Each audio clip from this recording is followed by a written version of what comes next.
Je vais parler aux parents. Vous savez que votre enfant ne naît pas empathique. Il naît avec cette aptitude à l'être, mais il ne l'est pas automatiquement. Donc comment vous faites pour que votre enfant soit empathique?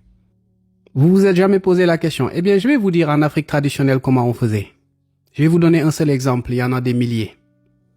Quand le papa revenait du travail, vous savez ce que la maman faisait?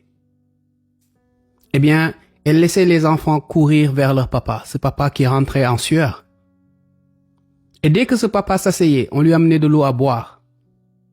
C'était un signe pour dire à ses enfants, regardez ce brave père que vous avez. Il était parti pour vous amener de quoi manger ce soir. On faisait naître chez l'enfant une certaine empathie envers ce père. Une empathie qui va grandir après envers toutes les personnes qui vont ressembler à ce papa. Vous me direz comment on faisait pour cette maman. Vous savez, en Afrique traditionnelle, une fois que les hommes avaient fini de manger, ces personnes faisaient la queue devant la cuisine.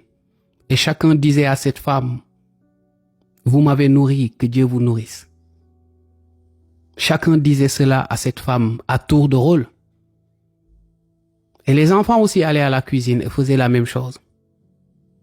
N'était-ce pas une manière de rendre empathique cet enfant, pour qu'il comprenne que cette mère, eh bien, a une tâche lourde à l'époque?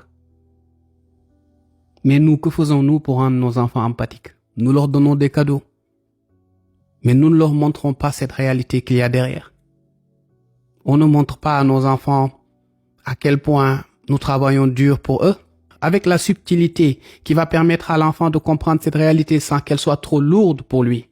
Et quand cet enfant grandit, même s'il vous aime, eh bien cette faculté à être empathique et bienveillant envers vous et envers les autres devient impossible à activer. Ce sont des choses qui sont sous nos yeux.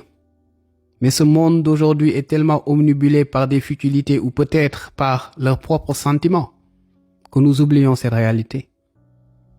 Éduquer son enfant est un art. C'est une grande sagesse, un degré de perception qui dépasse tout entendement.